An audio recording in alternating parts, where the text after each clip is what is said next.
Basically ہر مقصد کو حاصل کرنے کے لیے کچھ بھی ہو، انسان کو یہ دو چیزیں بہت سخت ضروری ہیں. ایک کیا چیز؟ انسان کی خواہش ہو، خواہش ہو اس کے اندر نہیں کرنا، اور خواہش کے ساتھ آگے تھوڑا قدم بھی بڑھائے. میں کہتا ہوں مجھے بہت سخت پیاس لگی، خواہش آ گئی ہے، میں ہل نہیں رہا، تو کیا ہوتا ہے؟ نلکا آپ کے منہ میں آ جائے گا یا پانی ٹپکنے لگے گا. کبھی ہوا آپ نے ایسا؟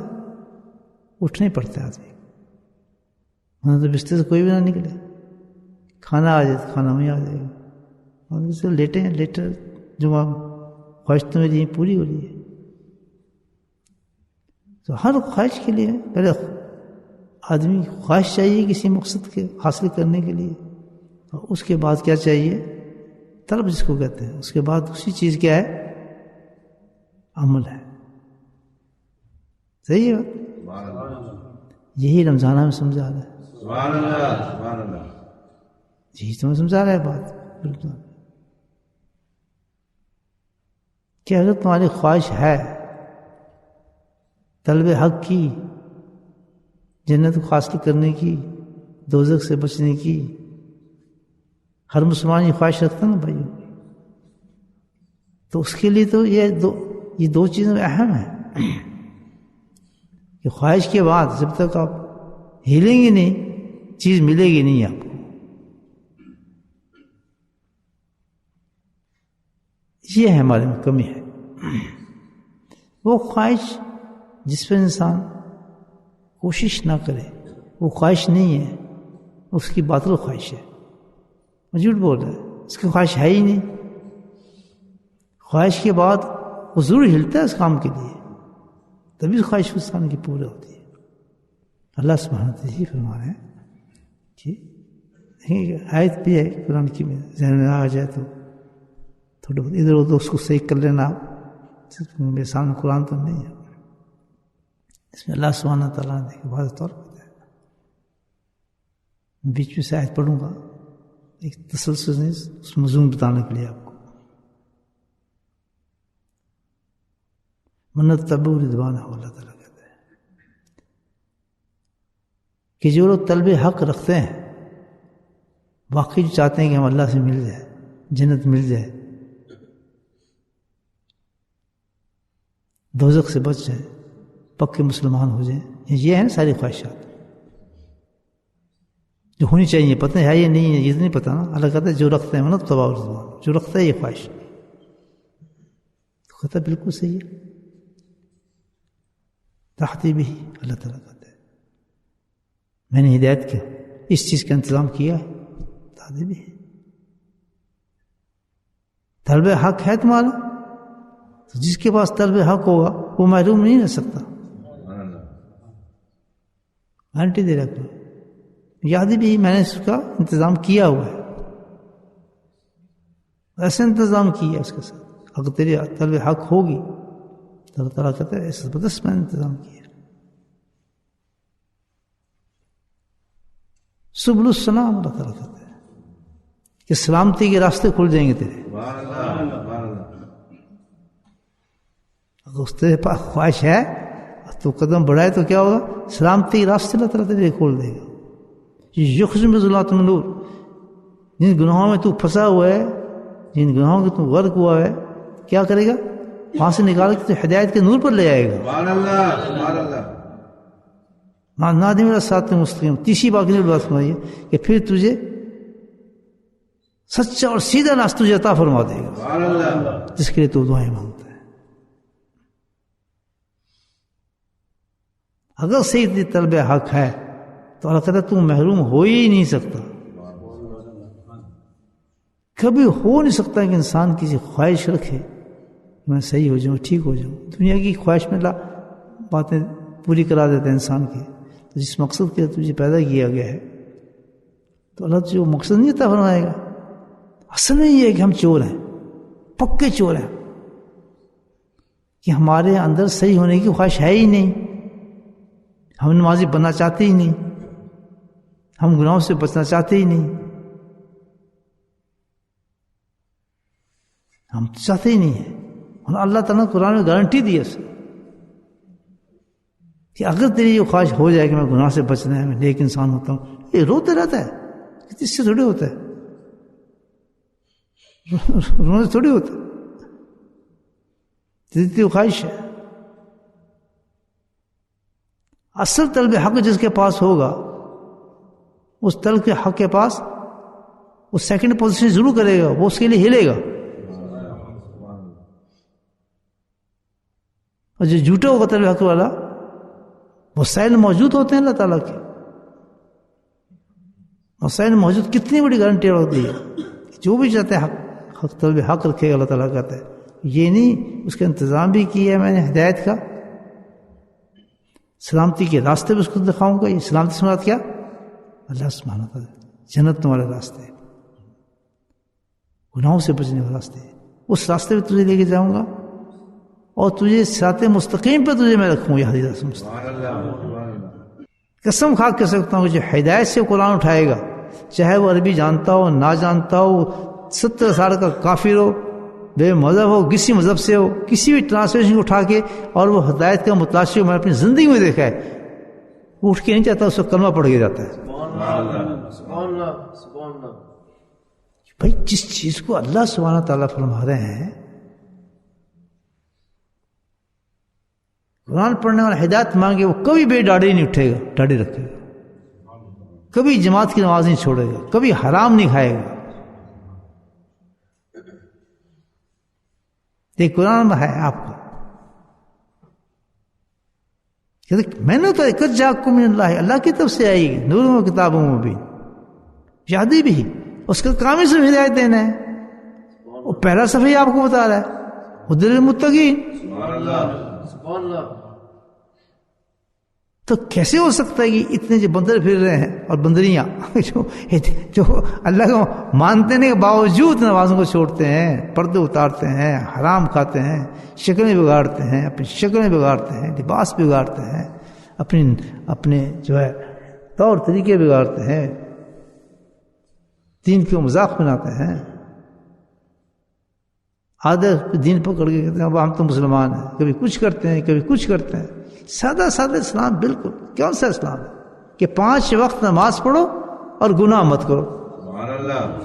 اس پہ گارنٹی ہے نبی کی کہ معمولی مسلمان نہیں، اللہ کا ولی بن کے جائے گا. یہ نیت کرنے کے بعد، خواہش کرنے کے بعد، اب دوسرا کام ہمارا کیا ہے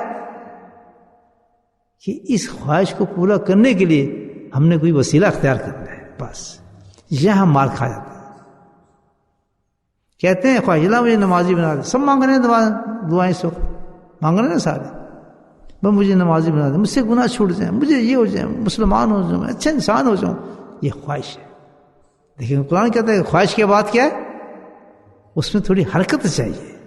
یہ سنت الہی ہے یہ کہ میں اس وقت تک نہیں دیتا، خواہش پہ کبھی نہیں دوں گا.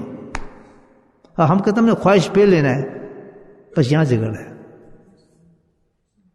رو رہے ہیں، چیخ رہے ہیں، بھاگ رہے ہیں، بس یہ ہو جائے ہوگا نہیں. میری بات سمجھ آ رہی ہے آپ کو؟ ایسے انسان، ایسے مت بالکل دھوکہ میں دیندار ہو جاؤں، وہ لمبی مانگتے رہے دعائیں. سنت الہی ہے کہ جب تک تو تھوڑا سا ہل صحیح کرنا میں نہیں ہے. اللہ تعالیٰ کہتا ہے دین پہ جتنے مشکلات آئیں گی کرنی میں نہیں ہے. اسی لیے اللہ سبحانہ تعالیٰ نے رمضان کو سٹارٹ کس سے کیا؟ رحمت سے کیا ہے کہ تم یہ نہیں کر سکو گے کام. 20 رکعتیں تم، یہ سب سے نچلے والے آدمی کو کہا جا رہا ہے، جو کل ٹاپک تھا نا ہمارا، کہ تو یہ نہیں کام کر سکے گا، تو زندگی میں پورے سالوں تو ایک نماز ہی نہیں پڑھتا، تو 20 کیسے پڑھے گا؟ جانو تو چرنے والا انسان تو روزے کیسے رکھ لے گا جب تیرے کو ہے ہی نہیں، تو موٹو ہی نہیں ہے اس چیز کا، پتہ ہی تجھے کچھ نہیں، بھوگا تو کیسے رہ لے گا، کس طرح رہ لے گا؟ تو اللہ تعالیٰ نے اس چیز کے لیے صرف کس چیز کو سلیکٹ کیا؟ عذاب کو نہیں، سختی کو نہیں، کس چیز کو کیا؟ رحمت کو سلیکٹ کیا. تو بتایا یہ جائے کہ ڈپریشن میں نہ جاؤ، مایوسی میں نہ جاؤ. انسان ہے اس دنیا میں گھرا ہوتا ہے، بہت سے معاملات ہوتے ہیں، چکر پڑے ہوتے ہیں. تو اس کے لیے تجھے ایک کام کرنا ہے، تجھے ایک کام کرنا ہے سننے کے لیے، کیا کہ تجھے تھوڑی اس پر ہلنا پڑے گا تھوڑا سا اس راستے کو پانے کے لیے۔ تو 3 چیزیں اللہ تعالیٰ نے بتائی ہیں قرآن کے اندر کہ میں اس کو سلامتی کے راستے دکھاؤں گا، ہدایت اس کو میں دوں گا، اور اس کو گناہوں کی نور سے نکال کے، ظلمات سے نکال کے ہدایت، اپنے معرفت، یقین، عرفان، اعلیٰ درجے کے انوارات اس کو عطا فرماؤں گا۔ 2 کام کر تو، بس ایک کام کر، کیا کہ قرآن کی طرف بڑھ، جو ہدایت ہے تیرے لیے، کانتے چل۔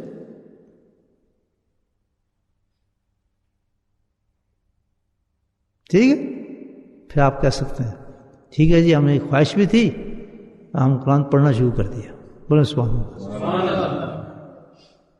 پھر کیوں نہیں ہوتا یہ کام پورا ہمارا؟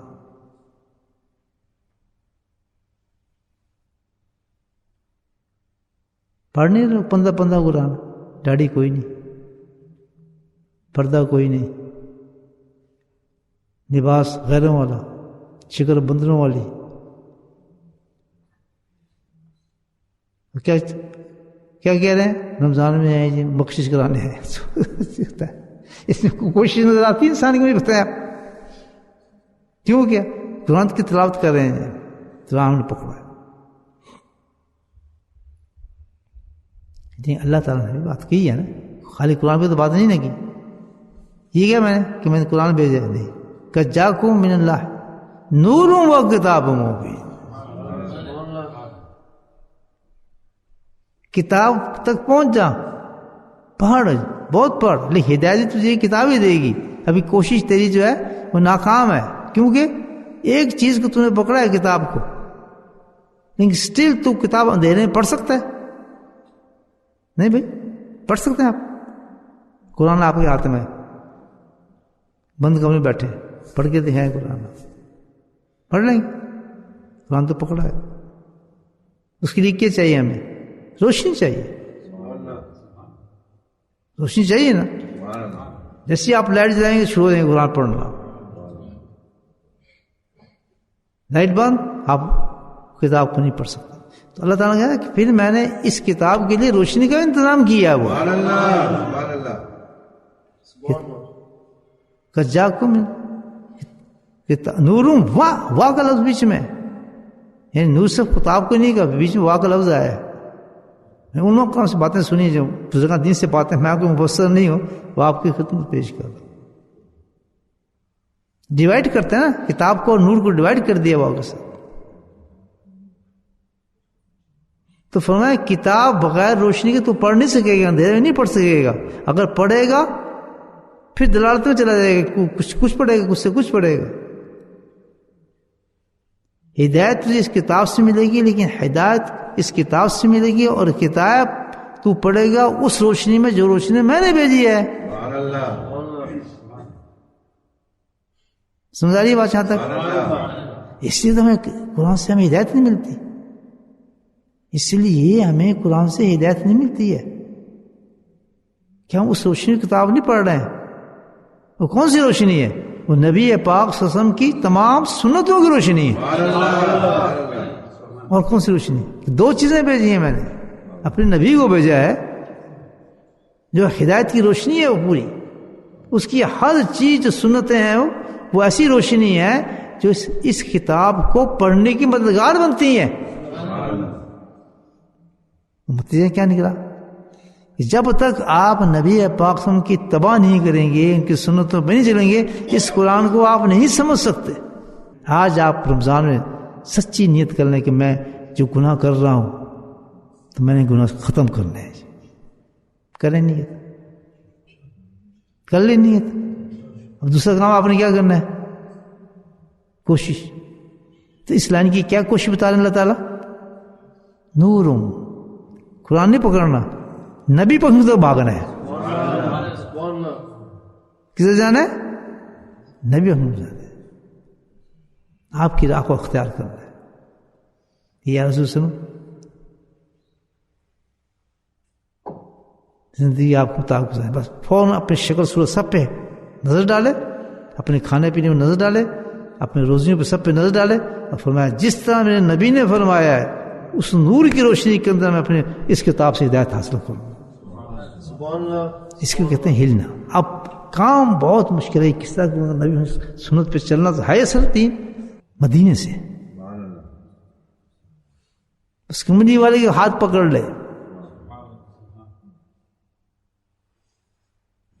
اس کے ہاتھ پہ بیٹھو, اس سے توبہ کرا. جی وہ نبی بخش توبہ کیسے کریں کہ سبحان اللہ. اس کا بھی انتظام ہے کیا کہ جس نے پہلے نبی کا ہاتھ پکڑا اس کا تو ہاتھ پکڑ لے, پھر تو نبی کا ہاتھ پکڑ لے.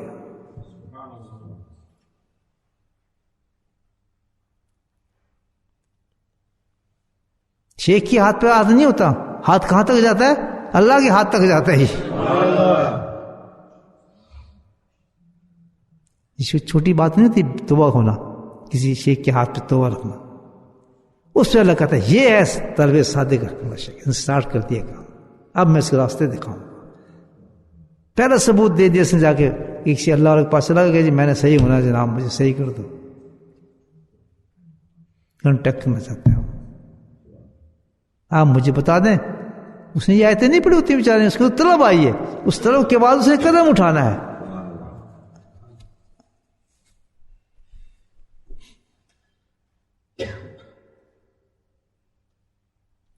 تاکہ پاک صاف کریں. تو اللہ پاک صاف ہونے کا جو طریقہ قرآن نے بتایا وہ یہ بتایا کہ جا کو وہ کیا ہے آیت جو اکثر میں پڑھتا ہے, یہ جا کے لمحہ آتی ہے یہ پڑھ کہ اگر تم نے توبہ کرنی ہے, اللہ تعالیٰ نے کہتا ہے قرآن میں کیا بتایا توبہ کرنے کا طریقہ, اللہ اکبر.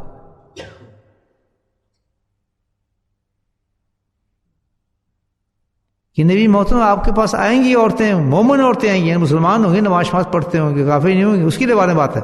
لیکن یہ گناہوں سے بچنا, یہ معافی توبہ کرنے ہے تو پھر کیا وہ آپ کے پاس توبہ کرنے آئیں گے. زبانیوں کا آپ ان کو توبہ کرا دینا. سبحان اللہ, سبحان اللہ, یہ کام تو شیخ کرتا ہے. سبحان اللہ, سبحان اللہ, سبحان اللہ. کبھی وہ کہیں سے بھیجتا ہے, کبھی کہیں سے بھیجتا ہے, کیونکہ اب تو سسٹم چل گیا نا ہے, کیا کہتے ہیں اس کو, الحمدللہ اللہ کی شان ہے کہ جیسے جیسے زمانہ شیطان بڑھتا جا رہا ہے, اللہ بھی اس کا توڑ پیدا کرتا جا رہا ہے. سبحان اللہ, سبحان اللہ. اب یہاں ایک نقطہ بتا دوں قرض کا بھی.